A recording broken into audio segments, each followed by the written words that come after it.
हमारे सौरमंडल का सबसे भीतरी ग्रह बुध सूर्य से पृथ्वी से आधे से भी कम दूरी पर है। इस निकटता के कारण बुध की सतह के कुछ हिस्से 425 डिग्री सेल्सियस के करीब तापमान तक गर्म हो जाते हैं। इसलिए इसे लंबे समय तक बर्फ मिलने की सबसे कम संभावना वाली जगहों में से एक माना जाता था। हालांकि बुध ग्रह पृथ्वी के सबसे करीबी ग्रहों में से एक है, लेकिन हम इसके बारे में अन्य ग्रहों की तुलना में कम जानते हैं। 1974 और 1975 में मेरिनर 10 अंतरिक्ष यान ने बुध के पास से 3 बार उड़ान भरी, जिससे ग्रह की सतह के 45% हिस्से की तस्वीरें वापस भेजी गई। हालांकि बुध के बाकी हिस्से के बारे में बहुत कम जानकारी है, इसलिए जमीन पर मौजूद पर्यवेक्षक ग्रहों का अध्ययन करना जारी रखते हैं। 1991 में कैलटेक के ग्रह वैज्ञानिक डुआने मुहलेमैन और ब्रायन बटलर तथा जेट प्रोपल्शन प्रयोगशाला के मार्टिन स्लेड ने गोल्डस्टोन कैलिफोर्निया में 70 मीटर के डिश एंटीना से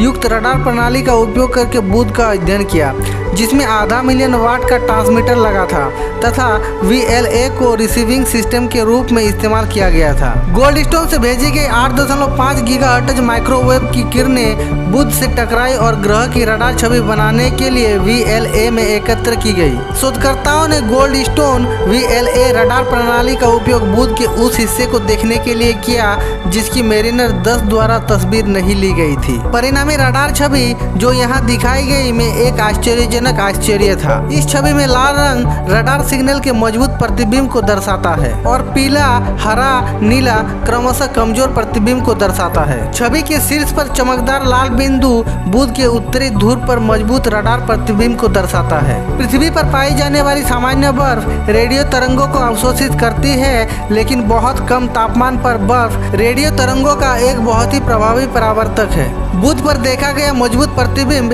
इतना बड़ा है कि यह क्रेटर की दीवार से क्षणिक चमक के कारण नहीं हो सकता, और जब अधिक विस्तार से अध्ययन किया जाता है तो यह मंगल और बृहस्पति के बर्फीले चंद्रमाओं पर देखी गई पानी के बर्फ से प्रतिबिंब की विशेषताओं को साझा करता है। अब वैज्ञानिकों का मानना है कि यह बर्फ बुध के उत्तरी ध्रुव पर स्थित गड्ढों की सतह पर स्थित है, जहां यह सूर्य से स्थायी रूप से छाया में रह सकती है तथा इसका तापमान 125 डिग्री केल्विन यानी -148.15 डिग्री सेल्सियस तक पहुंच सकता है।